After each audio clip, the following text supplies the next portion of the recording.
नमस्कार, India day live आप देख रहे हैं और मैं हूं आपके साथ स्वाति आर्य। स्वागत है आप सभी का बुलेटिन में। बुलेटिन की शुरुआत करेंगे, सबसे पहले आपको दिखाएंगे इलेक्शन 24 सुपरफास्ट अंदाज में। बिहार के नवादा में पीएम मोदी करेंगे चुनावी जनसभा। 72 घंटे के अंदर पीएम मोदी का दूसरा बिहार दौरा। फिर एक बार बीजेपी की सरकार बनवाने की करेंगे जनता से अपील। नवादा के बाद पश्चिम बंगाल के जलपाईगुड़ी में पीएम मोदी की जनसभा। बीजेपी के पक्ष में बनाएंगे माहौल, प्रत्याशी के लिए करेंगे वोट की अपील। मध्य प्रदेश के जबलपुर में पीएम मोदी करेंगे रोड शो। बीजेपी प्रत्याशी आशीष दुबे के समर्थन में करेंगे वोट की अपील। 2 दिनों के असम दौरे पर रहेंगे गृह मंत्री अमित शाह। 3 रैलियों को करेंगे संबोधित।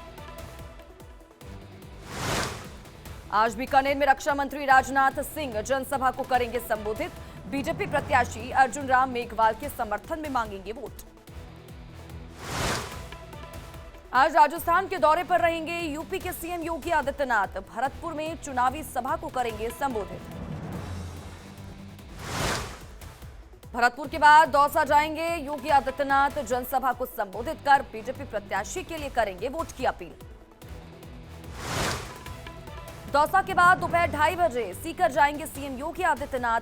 रिंगस में जनसभा को संबोधित कर बीजेपी प्रत्याशी के पक्ष में बनाएंगे माहौल। बीजेपी अध्यक्ष जेपी नड्डा का बयान, कहा कि जब केरल विकसित होगा तभी विकसित होगा भारत। एजीपी के अध्यक्ष और असम के मंत्री अतुल बोरा का बयान आया सामने। कहा कि असम में एनडीए के पक्ष में माहौल, राज्य की सभी 14 सीटें पर हासिल करेगी जीत। यूपी के डिप्टी सीएम ब्रजेश पाठक का बयान आया सामने। कहा कि उत्तर प्रदेश की 80 सीटों पर होगी जीत। अब की बार एनडीए करेगी 400 पार। एलजेपी प्रमुख चिराग पासवान का बयान, कहा कि मोदी की गारंटी पर पूरे देश को होने लगा विश्वास। बिहार की 40 की 40 सीटें हम जीतेंगे। बिहार के डिप्टी सीएम सम्राट चौधरी का तेजस्वी यादव से सवाल। कहा कि तेजस्वी को बताना चाहिए कि जब उनके पिता थे मुख्यमंत्री तो तत्कालीन प्रधानमंत्री ने कैसे उन पर की थी कार्रवाई। लालू यादव के परिवार को कोई नैतिक अधिकार नहीं। कांग्रेस के न्याय पत्र पर पीएम के दिए बयान पर जयराम रमेश का पलटवार। कहा कि पीएम के बयान ने यह साफ कर दिया कि न्याय और अन्याय की लड़ाई में वो अन्याय के साथ है। मथुरा में बीजेपी का बूथ अध्यक्ष सम्मेलन। बीजेपी प्रत्याशी हेमा मालिनी हुई शामिल। कार्यकर्ताओं को दिया जीत का मंत्र। महाराष्ट्र में आज बीजेपी में शामिल हो सकते हैं एनसीपी शरद पवार गुट के नेता एकनाथ खड़से।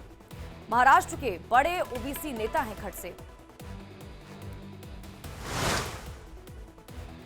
यूपी में समाजवादी पार्टी को लगा एक और झटका।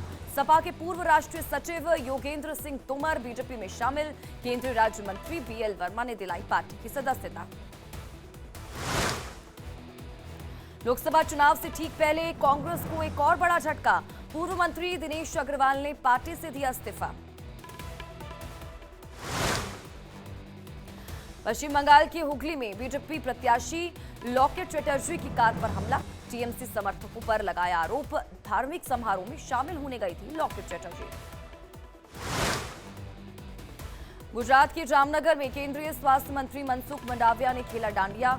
गुजरात के पोरबंदर से लोकसभा प्रत्याशी है मंडाविया।